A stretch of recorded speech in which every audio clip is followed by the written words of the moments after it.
Services, ये reservation इन services का objective क्या था? रिजर्वेशन इन सर्विसेज का ऑब्जेक्टिव था प्रशासन के ऊपर नियंत्रण। क्या वर्तमान में प्रशासन के ऊपर नियंत्रण है हमारे कर्मचारी अधिकारियों का? बिल्कुल ही नहीं है, बिल्कुल ही नहीं है।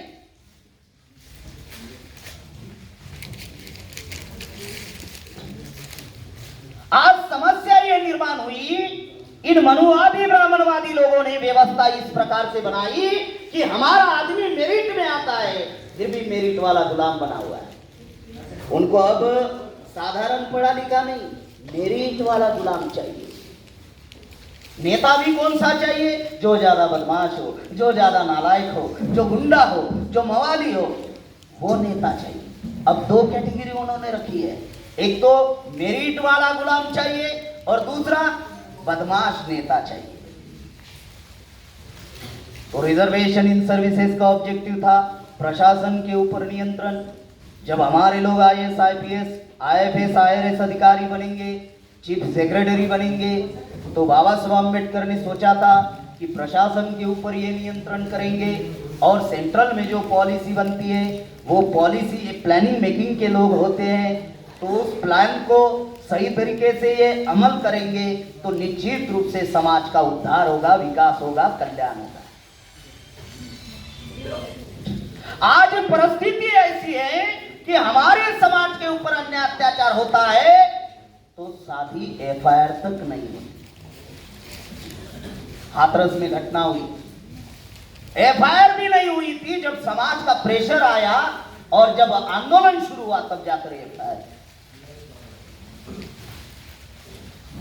आगरा में एक वाल्मीकि जाति के व्यक्ति को पुलिस स्टेशन में ही कदम कर दिया गया, उसकी भी FIR लिखने के लिए तैयार नहीं थे। जब समाज का प्रेशर बना तब जाकर FIR लिखी गई। ये परिस्थितियां है वर्तमान में।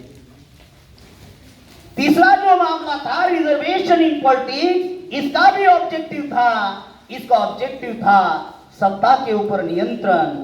सत्ता के ऊपर नियंत्रण का अर्थ यह है कि जब हमारा व्यक्ति सरपंच से लेकर यानी प्रधान से लेकर जब प्रधानमंत्री बनेगा तो बाबा साहब अम्बेडकर ने सोचा था कि टॉप टू बॉटम हमारे लोगों को विकास एवं कल्याण के लिए कानून बनाए जाएंगे, पॉलिसी बनाई जाएगी, ये प्लान था। लेकिन आज वर्तमान का जो नेता है वो नेता पार्टी और हाईकमान का गुलाम बना हुआ है।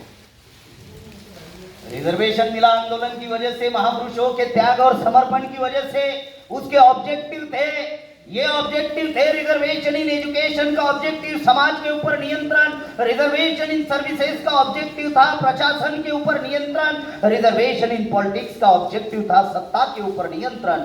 क्या इस उद्देश्य को ध्यान में रखकर हम लोगों ने, बुद्धिजीवी लोगों ने, क्या किसी भी प्रकार की कोई गतिविधि हम लोगों ने चलाई?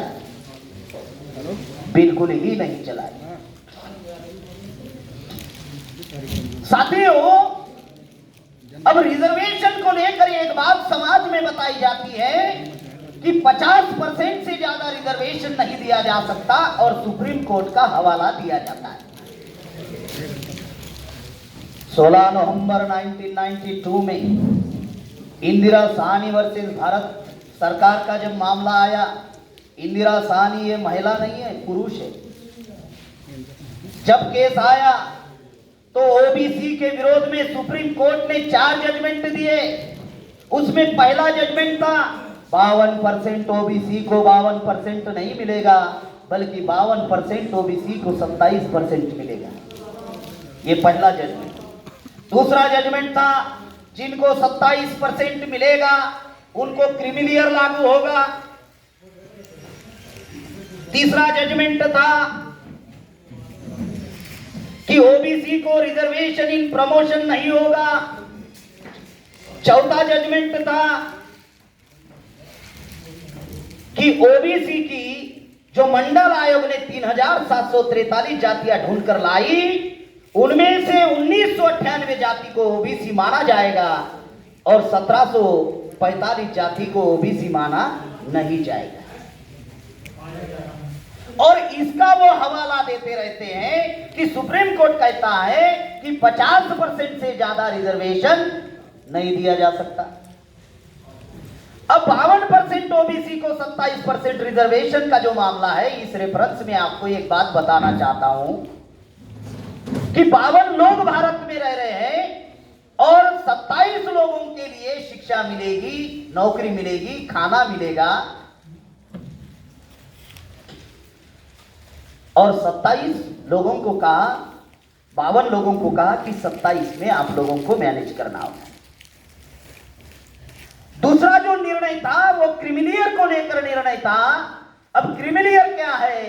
तो क्रिमिलियर का मामला ये है कि जिनके दांत हैं उनको चले नहीं दिया और जिनके पास दांत नहीं है उनके सामने चले रख दिया।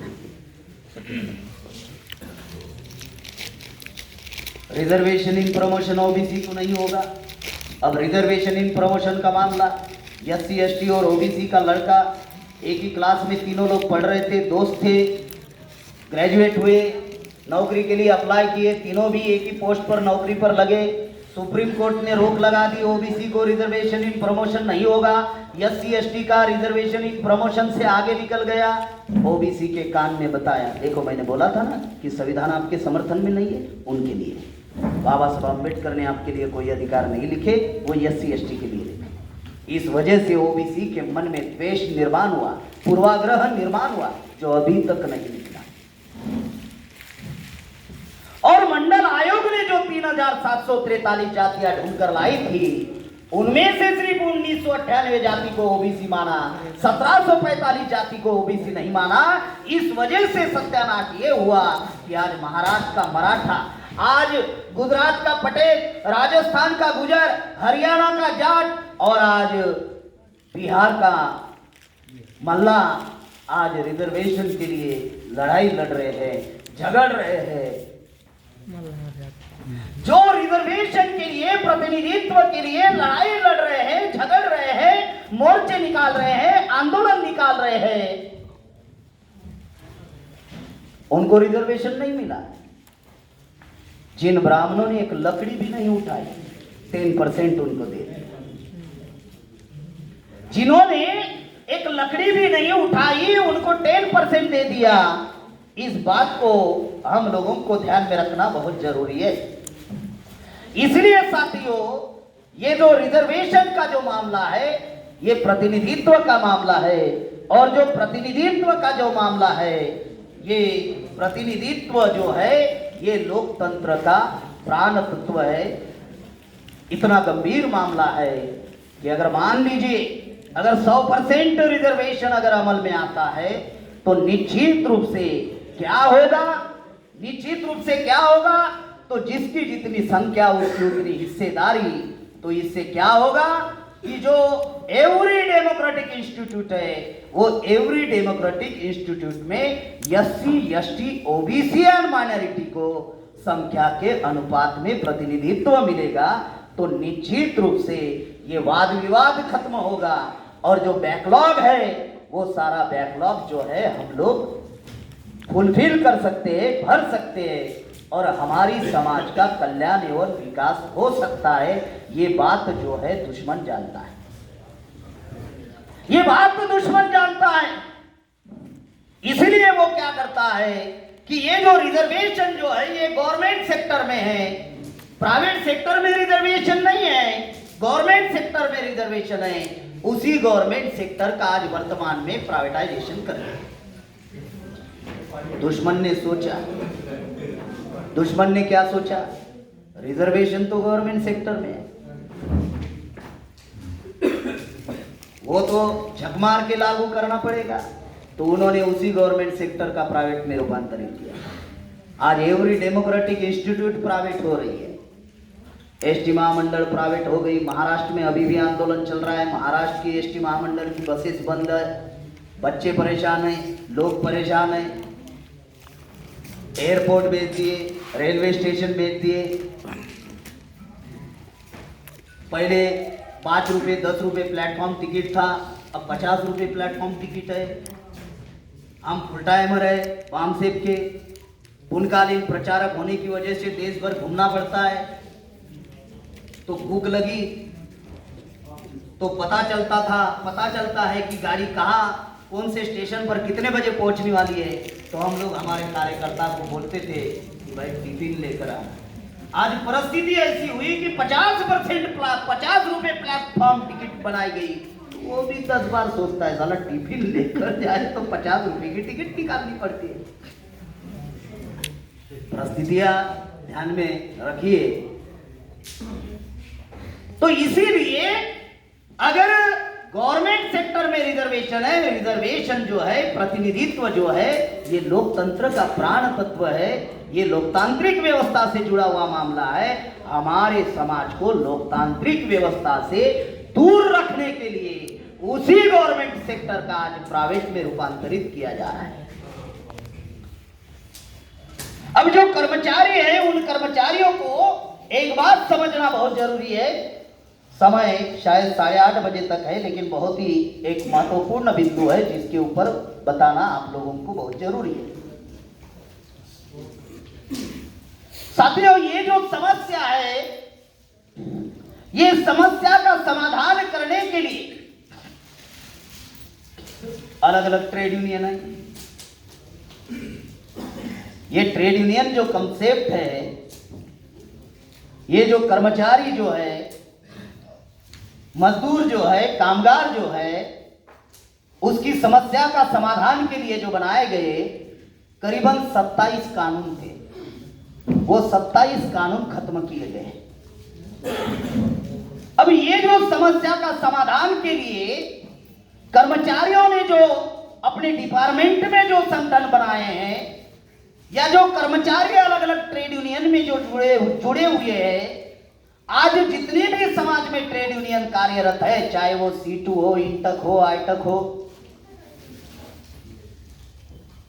चाहे भारतीय मजदूर संघ हो, जितने भी है ट्रेड यूनियन, ये सारे के सारे ट्रेड यूनियन एक तो कांग्रेस से जुड़े हैं या एक तो बीजेपी से जुड़े हैं। अब मैं बहुत खास बात आपको समझाने की प्रयास कर रहा हूं, बहुत खास बात, ज्यादा लंबी चौड़ी बात ना समझाते हुए। अभी ये जो हमारे सामने समस्या है, कर्मचारियों की जो समस्या है, इस समस्या के समाधान के लिए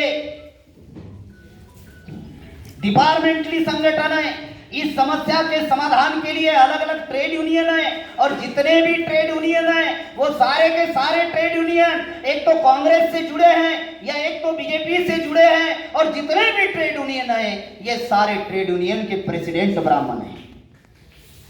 बहुत खास बात बताने की कोशिश कर रहा हूं। एक तो सेंट्रल में गवर्नमेंट बीजेपी की होती है या सेंट्रल में गवर्नमेंट कांग्रेस की होती है। एक तो ट्रेड यूनियन कांग्रेस की होती है या ट्रेड यूनियन बीजेपी की होती है, और आप लोग आशा और अपेक्षाएं रखते हो कि उन ट्रेड यूनियन के द्वारा आपकी समस्या का समाधान हो।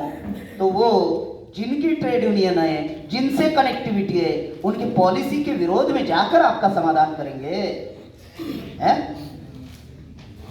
अब मामला आया समझ में कि ये राष्ट्रीय मूल्यवासी बहुजन कर्मचारी संघ क्यों बनाया गया। जिनसे समाधान की आप अपेक्षा रख रहे हैं वो नौटंकी कर रहे हैं, वो बेवकूफ बना रहे हैं। हमारे कर्मचारियों को, हमारे अधिकारियों को ये बात समझ में नहीं आ रही है, उनसे अपेक्षाएं बनाकर रखे हुए, हालांकि वो कांग्रेस बीजेपी कम्युनिस्टों से जुड़े हुए हैं। जो कांग्रेस बीजेपी कम्युनिस्टों से जुड़े हुए हैं, एक तो सत्ता में बीजेपी होती है, अपोजिशन में कांग्रेस होती है, थर्ड अपोजिशन कम्युनिस्टों का होता है, और जितने भी ट्रेड यूनियन है उन ट्रेड यूनियन के जो प्रेसिडेंट है वो ब्राह्मण है, और आप उनसे आशा अपेक्षा रख रहे हो कि ये हमारी समस्या का समाधान करेगा। जो जिससे जुड़े हुए हैं उनकी पॉलिसी के विरोध में जाकर आपका समाधान करेंगे? बिल्कुल ही नहीं कर सकते। इन बात को आप लोगों को समझना होगा, इस बात को समझना होगा। ये नहीं समझ रहे हैं, इसलिए हमारे कर्मचारी अधिकारी चक्रव्यूह में फंस रहे हैं। इसको समझना बहुत जरूरी है कि हमें जुड़ना किनके साथ चाहिए, हमारा समाधान कौन लोग कर सकते हैं, ये भी बात आप लोगों को समझना चाहिए। बेवजह हमारे लोग जो है वो चक्रव्यूह में फंसते हैं, इस बात को हम लोगों को ध्यान में रखना बहुत जरूरी है। साथियों,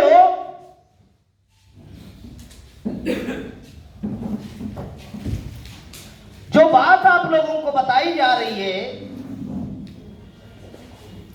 इस बात को समझना बहुत जरूरी है।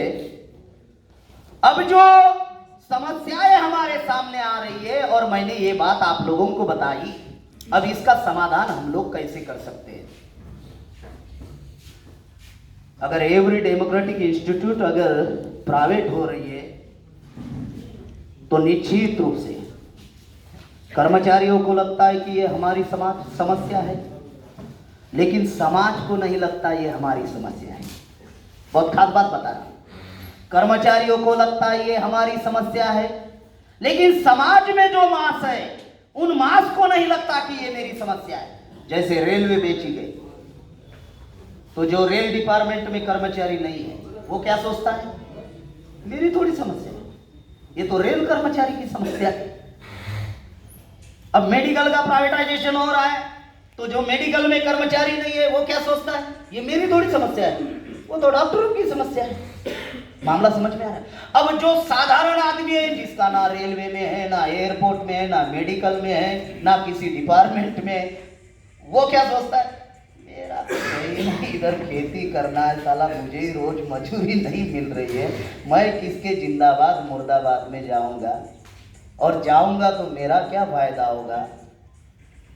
मामला समझ में आ रहा है? इस बात को हम कर्मचारियों को समझना बहुत जरूरी है, अधिकारियों को समझना बहुत जरूरी है। अधिकार नहीं था, अधिकार आंदोलन की बदौलत मिला, संविधान की बदौलत अधिकार हम लोगों को मिला, और इस 74 साल में SC ST OBC माइनॉरिटी में सिर्फ 2% क्लास जो है पढ़ लिख कर बाहर आया। बहुत खास बात बता रहा, सिर्फ 2% क्लास जो है वो क्रीम क्लास तैयार हुआ हर जाति में, और 98% जो क्लास है वो अभी भी गांव देहात में है, जो गरीबी में, लाचारी में, भुखमरी में जी रहा है। जो 2% जो क्लास है वो शहर में निवास करता है, 98% क्लास जो है वो गरीबी में जी रहा है। 2% क्लास के पास में टाइम है, टैलेंट है, मनी है, बुद्धि है। ये कर्मचारी अधिकारियों के पास में है, लेकिन जो 98% जो क्लास गांव देहात में है उनके पास में टाइम है, टैलेंट नहीं है, मनी नहीं है। गांव देहात में जो 98% क्लास है वही भारत बंद कर सकता है, वही रोड पर उतर सकता है, वही जिंदाबाद कर सकता है, वही मुर्दाबाद कर सकता है। कर्मचारी अपनी बचाने में लगा हुआ है। मामला समझ में आ रहा है? बहुत गंभीर बात बता रहा हूं, इस कैलकुलेशन को समझना होगा। इसलिए नहीं बता रहा हूं कि हमारे साथ जुड़ जाओ, बिल्कुल ही नहीं। मैं इस विचारधारा का ही नहीं हूं कि किसी को कॉलर पकड़कर तो लाया तो नहीं जा सकता। मैं एक थीम समझा रहा हूं, सोचने के लिए निर्णय आपको लेना है। जो लोग लड़ाई झगड़ा करने वाले हैं, मोर्चे निकालने वाले, आंदोलन निकालने वाले, रोड पर उतरने वाले, जो वोट से सरकार बनाने वाले हैं बहुमत से, उनके पास टाइम है, टैलेंट नहीं, मनी नहीं है। और ये टैलेंट और मनी पढ़े लिखे कर्मचारी बुद्धिजीवी वर्ग के पास है, जो शहर में संविधान की वजह से सिर्फ 2% आया है। और ये 74 साल में इतना सत्यानाश हुआ कि ये जो 2% क्लास है उसका 98% लोगों से किसी भी प्रकार का कोई भी कोऑर्डिनेशन कम्युनिकेशन नहीं है। इस वजह से हमारी किसी भी समस्या का समाधान नहीं हो रहा है, आपकी तो दूर की बात है। हमारे समाज की किसी भी प्रकार की समस्या का समाधान नहीं हो रहा है। कर्मचारी अधिकारी को तो दूर की बात है। कर्मचारी अधिकारी क्या सोचता है, रिटायर्ड होने के बाद करूंगा। जब आदत ही गंदी लगी हुई है गुलामी करने की, तो रिटायर्ड के बाद में आजादी का आंदोलन चलाओगे आप लोग? जब आदत ही 60 साल में गुलामी की लगी हुई है और रिटायर्ड होने के बाद आप आजादी का आंदोलन चलाने का सोचोगे, इसलिए खुद में परिवर्तन लाना होगा। इसलिए तथागत बुद्ध ने कहा अतदीप भव। इस बात को समझना होगा। कर्मचारी क्या सोचता है कि मेरी नौकरी जाएगी, रिटायर्ड होने के बाद मैं समय दूंगा। जब मेरिट वाले गुलाम उनको चाहिए, जब 60 साल में आदत हम लोगों को गुलामी की पड़ी हुई है, जब आदत गुलामी की पड़ी हुई है, वो आदमी आजादी का आंदोलन नहीं चला सकता। लिख लीजिए। ये जो वामसेप जो है और राष्ट्रीय मूल निवासी बहुजन कर्मचारी संघ है, ये एक ही काम कर रहा है। ये एक ही काम कर रहा है। कौन सा एक काम? कि जो 98% लोगों का हमारे साथ में जो लैक ऑफ कोऑर्डिनेशन है, उस लैक ऑफ कोऑर्डिनेशन को हम लोग पूरा करना चाहते हैं। इसलिए वामसेप 1978 से वामसेप इस कर्मचारी बुद्धिजीवी लोगों को जगाने का, जगाकर उनको जोड़ने का और जोड़कर संगठित शक्ति का निर्माण करने का काम कर रहा है। दुश्मन सिर्फ दो ही चीजों से डरता है। दुश्मन को दो ही चीजों से खतरा है, एक निरंतर जागृति संगठित शक्ति के लिए और दूसरा साधन और संसाधन के लिए। वो निजीकरण क्यों ला रहे हैं, आपको लोकतांत्रिक व्यवस्था से क्यों वंचित रख रहे हैं, उसका मौलिक कारण यह है कि हम लोग हमारे समाज को आजाद करने के लिए, हमारे समाज का विकास एवं कल्याण करने के लिए, हमारे समाज को ज्ञानी बनाने के लिए हम लोग साधन और संसाधनों का निर्माण ना कर पाए। और साधन और संसाधन बगैर इससे होने वाला नहीं है।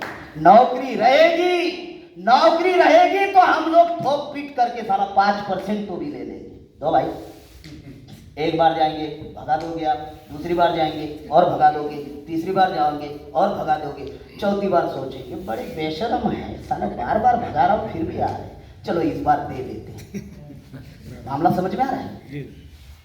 नौकरी रहेगी तो रिसोर्सेज रहेंगे, रिसोर्सेज रहेंगे तो जिस व्यवस्था को आप बदलना चाहते हो, जिनमें परिवर्तन लाना चाहते हो, अकेला व्यक्ति व्यवस्था से लड़ेगा, कुचला जाएगा। एक जाति इकट्ठा होकर व्यवस्था से लड़ेगी, मारी जाएगी। अगर व्यवस्था से लड़ाई लड़ना चाहते हो तो पैरेलल सिस्टम डेवलप करना होगा, और पैरेलल सिस्टम बगैर साधन और संसाधन आप निर्माण नहीं कर सकते। आज दो ही चीजों से खतरा है दुश्मन को। एक है कि आपकी निरंतर जागृति को रोकना चाहते हैं ताकि आप संगठित ना हो, और दूसरा आप साधन और संसाधन निर्माण ना करें। इसीलिए साथियों, हम लोगों को प्रतिनिधित्व से वंचित करना चाहते हैं। ये जो मान सम्मान जो हम लोगों को मिला, ये जो मान सम्मान स्वाभिमान का जीवन जो हम लोगों को मिला, ये संविधान की बदौलत मिला। आप लोगों ने भूलना नहीं चाहिए। यहां पर एक वक्ता ने एक बात कही कि आईएएस भी अपने बच्चे को आज आईएएस नहीं बना पा रहा है, डॉक्टर वकील इंजीनियर नहीं बना पाएगा। निजीकरण इतना हुआ है, एमबीबीएस के लिए 50 लाख रुपए। मेरा एक फ्रेंड है 11,000 में एमबीबीएस हुआ, मेरा क्लासमेट 11,000 में एमबीबीएस हुआ। आज उसी कॉलेज का इस प्राइवेटाइजेशन की वजह से 50 लाख रुपए फीस है। एमडी और एमएस अगर आप बनना चाहते हो 1 करोड़, 2 करोड़, 3 करोड़। उन्होंने सही बात कही, उन्होंने बात सही कही जिस व्यक्ति ने। तो ये जो मान सम्मान जो स्वाभिमान मिला, हमारे वकील साहब बैठे हैं, कुछ डॉक्टर बैठे हैं, कुछ प्रोफेसर बैठे हैं, यहाँ पर कुछ कर्मचारी अधिकारी होंगे, ये जो मान सम्मान मिला है, ये मान सम्मान संविधान की वजह से मिला है। अगर ये नेक्स्ट जनरेशन में ट्रांसफर नहीं हुआ तो ये जो मान सम्मान हम लोगों को मिला, ये संविधान की वजह से मिला। अगर ये नेक्स्ट जनरेशन में अगर ट्रांसफर नहीं हुआ तो आप अंदाजा लगाइए, पहले आगे मटका पीछे झाड़ू था, अब एडवांस टेक्नोलॉजी है। बाबा साहब के वक्त ये सोशल मीडिया नहीं था, अब एडवांस टेक्नोलॉजी है। शायद गुलामी वही रह सकती है, तरीका बदल सकता है। हम लोगों को ये मान सम्मान स्वाभिमान हमारे बच्चों में ट्रांसफर करना होगा, आने वाले पीढ़ी में हम लोगों को ट्रांसफर करना होगा। इस बात को सभी को ध्यान में रखना होगा। अधिकारी जो है, कर्मचारी जो है, ये शेर की तरह है। शेर जानते हो ना, जंगल में शेर की तरह है। शेर की शान कब होती है? जब जंगल सुरक्षित है तो शेर की शान है। साला जंगल ही नहीं तो शेर को चाटने का भी कोई महत्व है शेर का? अधिकारी शेर की तरह है, कैबिन में रहता है ना एसी में, तो शेर ही रहता है ना, इसलिए शब्द प्रयोग कह रहा हूं। अधिकारी शेर की तरह है। शेर कब सुरक्षित है? जंगल सुरक्षित रहेगा तो शेर सुरक्षित रहेगा। नहीं तो ये उदाहरण से जो भी अधिकारी इधर बैठे हैं उन्होंने समझना चाहिए बात को, जितना जल्दी है उतना समझना चाहिए। टीवी पर एक ऐड आती है, डर के आगे मौत है, डर के आगे जीत है सर। मैं कहता हूं, मैंने मेरा सेंटेंस पहले बोल दिया। टीवी पर याद आती है क्या, डर के आगे जीत है, मौत है भाई, जीत मौत है। ये वांशिक कर्मचारियों का संगठन है। 31 राज्य, 567 जिला, 1.5 लाख गांव में यूनिट है। और भारत में कोई उदाहरण नहीं, भारत में कोई उदाहरण नहीं कि हमारे एक्टिविस्ट के ऊपर, कर्मचारी के ऊपर कुछ प्रॉब्लम क्रिएट हुआ। कोई उदाहरण नहीं, एक उदाहरण ढूंढ कर रहा हूं। डर किस बात का है? वही तो मैं सोच रहा हूं कि डर किस बात का है? संगठित शक्ति के आगे इसलिए तो वामन मेश्राम साहब कहते थे, क्या कहते? ब्राह्मण नहीं, ब्रह्मा भी आएगा तो भी मुझे रोक नहीं पाएगा। क्योंकि मेश्राम साहब के पास में 45 साल में उन्होंने संगठित शक्ति का निर्माण किया। इस वजह से ब्रह्मा भी डर रहा है, साला जाऊं तो कैसे जाऊं, इसलिए तो बड़ा जाल फैला कर रखा हुआ है। तो इसीलिए चपरासी से लेकर जो भी कर्मचारी अधिकारी होगा उसको भारत में डरने की जरूरत नहीं है। कल तक आपका घर नहीं था, अब घर नहीं, मजबूत घर तैयार हुआ है, किसी को डरने की जरूरत नहीं। लास्ट में एक बात आप लोगों को, लास्ट में संक्षिप्त में बात आप लोगों को बताना चाहता हूं कि ये जो 2% क्लास है, 98% लोगों के साथ में हम लोग कोऑर्डिनेशन, कम्युनिकेशन करना चाहते हैं। इसीलिए वामसेप जो है कर्मचारियों को हम लोग जागरूक करना चाहते हैं। वामसेप 45 साल से समाज में काम कर रहा है। हम लोग 5 एजेंडे पर काम कर रहे हैं। नंबर 1, ये कोई सहारनपुर की समस्या नहीं है, पूरे भारत की है। तो नंबर 1 एजेंडा वामसेप का राष्ट्रव्यापी समस्या, राष्ट्रव्यापी संगठन बनाया हम लोगों ने। दूसरी समस्या, दूसरा एजेंडा था बहुजनों की समस्या, बहुजनों का संगठन।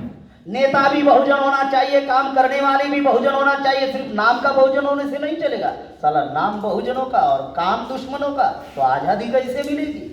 टर्मिनोलॉजी भी हमारी होनी चाहिए तो आजादी मिलेगी। तो बहुजनों का संगठन बनाया। 6743 जातियों में से 4200 जाति के लोग मिलजुल कर काम कर रहे हैं। और ब्राह्मण, क्षत्रिय, वैश्यों को नो एंट्री 45 साल से, अभी तक नहीं और होगी भी नहीं आगे। तीसरा एजेंडा, हमारे समाज की नेतृत्व की सबसे बड़ी समस्या थी। वामसेप ने 45 साल में नेतृत्व निर्माण किया। शेड्यूल कास्ट में डॉक्टर विलास खराज जी को निर्माण किया। रियल मातन साहब गुजरात के, प्रवेंद्र प्रताप सिंह आपके पश्चिमांचल के ही है, आगरा के, मनोज कुमार पासी, ऐसे शेड्यूल कास्ट में अलग अलग जाति समूह में राष्ट्रीय स्तर की लीडरशिप पैदा की। आदिवासियों में लीडरशिप पैदा की। एच.एल. रेकवाल, प्रेम कुमार गेड़ाम, ओबीसी में लीडरशिप पैदा की। चौधरी विकास पटेल जी का नाम आप लोगों ने सुना होगा, नौकरी छोड़ दी, राष्ट्रीय अध्यक्ष है राष्ट्रीय पिछड़ा वर्ग मोर्चा की। मुसलमानों में लीडरशिप पैदा की। चांद मोहम्मद जी, हजरत मौलाना सज्जाद नोमानी साहब, हजरत मौलाना अब्दुल अजहरी साहब, मुसलमानों में लीडरशिप पैदा की। सिखों में की, जैनों में की, लिंगायत में की गौरनेश्वर अप्पा। जो नेतृत्व की समस्या थी, वामसेप ने अलग अलग जाति समूह में लीडरशिप पैदा की। चौथा एजेंडा, वामसेप इतना देशव्यापी संगठन बना कि आज संगठित शक्ति का निर्माण करने के उद्देश्य से आज भारत बंद करने लायक संगठन बना। 2 बार हम लोगों ने भारत बंद किया। 13 पॉइंट घोषणा को लेकर भारत बंद किया। 56 इंच का सीना झुक गया, पहले ही भारत बंद में झुक गया। 200 पॉइंट लागू किया। दूसरा भारत बंद सीएए एनआरसी को लेकर हम लोगों ने किया। बहुत चर्चा चल रही थी, बहुत चर्चा चल रही थी। मेश्राम साहब ने कहा एनआरसी लागू करना चाहते हो, डीएनए बेस एनआरसी लागू करो। सारी चर्चा ही बंद हो गई। अब तीसरी बार हम लोग भारत बंद करने जा रहे हैं। 10 दिसंबर को ओबीसी की जाति आधारित गिनती को लेकर हम लोग भारत बंद करने वाले। उसमें दूसरा मुद्दा था कि किसानों के विरोध में जो 3 काले कानून बनाए, क्या किया जानते हो? वापस ले लिए। अभी भारत बंद होने का ही है, वापस ले लिए। और मैं आपको बहुत इंपॉर्टेंट बात बताना जा रहा हूं कि 10 दिसंबर को भारत का सबसे बड़ा भारत बंद होने वाला है। ओबीसी की जाति आधारित गिनती होनी चाहिए। इस मुद्दे को लेकर मैं ये क्यों बता रहा हूं? बहुजनों के बहुत सारे संगठन आप लोगों ने देखे होंगे, लेकिन आज वाम से भारत बंद करने लायक संगठन बना। 2 बार बंद किया, तीसरी बार बंद होने वाला है। भारत बंद करना उद्देश्य नहीं है। सफलता के लिए तीन चीजें चाहिए: शक्ति संगठन की, समर्थन जनता का, दावपेच नेतृत्व के। 5वां एजेंडा जिस पर वाम से काम कर रहा है वो बताकर मेरी बात खत्म करना चाहता हूं। 5वां एजेंडा ये है साथियों, बहुत खास बात आपको बता रहा हूं। व्यवस्था परिवर्तन उद्देश्य है। व्यवस्था परिवर्तन कैसे होगा? पहले व्यक्ति में परिवर्तन होगा, फिर समाज में परिवर्तन होगा, फिर सत्ता में परिवर्तन होगा, बाद में व्यवस्था में परिवर्तन होगा। व्यवस्था परिवर्तन उद्देश्य है, लेकिन सत्ता परिवर्तन के बगैर व्यवस्था परिवर्तन होने वाली नहीं है। जिस दुश्मन की व्यवस्था को आप ध्वस्त करना चाहते हो उनको साधारण समझ रहे क्या? उनके पास अनकाउंटेड ब्लैक मनी है। 403 विधानसभा का चुनाव है उत्तर प्रदेश में। गवर्नमेंट कहती है एक विधानसभा में 27 लाख व्हाइट मनी खर्चा करो। 403 विधानसभा मतलब 1250 करोड़ रुपया एक पार्टी खर्चा करने वाली है। बीजेपी करेगी, कांग्रेस करेगी, सपा करेगी, बसपा करेगी। आप परिवर्तन चाहते हो, दुश्मन 1250 करोड़ रुपया खर्चा करने वाला है। और इतने मजबूत दुश्मन का अगर आप सामना करना चाहते हो तो आप लोग अंदाजा लगाओ आपको कितनी तैयारी करनी होगी। 5वां एजेंडा 14 अप्रैल 2021 को गुजरात में कार्यक्रम था मेश्राम साहब का, और वहां से कच्छ में कार्यक्रम था। आज भी मेश्राम साहब का कच्छ भुज में कार्यक्रम है।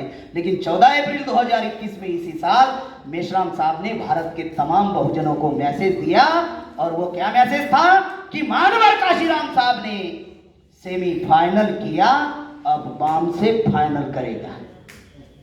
और 2022 ये सेमीफाइनल है और 2024 ये फाइनल है।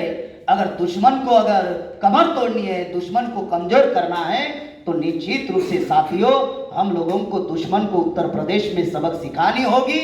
निश्चित रूप से सबक सिखानी होगी, नहीं तो जो मान सम्मान स्वाभिमान संविधान की वजह से मिला, 1925 में आरएसएस बनी, 2025 में आरएसएस को 100 साल पूरे हो रहे हैं, और आरएसएस अब किसी व्यक्ति की हत्या नहीं करने वाली। तो जिस संविधान के बदौलत हम कुदिया मार रहे हैं उसको ही खत्म करने वाले हैं। इसलिए आप ये संविधान दिन के उपलक्ष्य में एक संकल्प आप लोगों को लेना होगा। अगर संविधान को अगर बचाना है तो निश्चित रूप से 24 घंटे में से 22 घंटे अपने निजी जीवन के लिए लगा दो, लेकिन 2 घंटे समाज के लिए दे दो। निश्चित रूप से हम लोग बहुत कम समय में आजाद हो जाएंगे, और ऐसा करने के लिए आप साथ और सहयोग देंगे, इस आशा और विश्वास के साथ आपने मेरी बात ध्यान से सुनी। इसलिए सबका आभार, धन्यवाद। जय मूल निवासी, जय जोहार।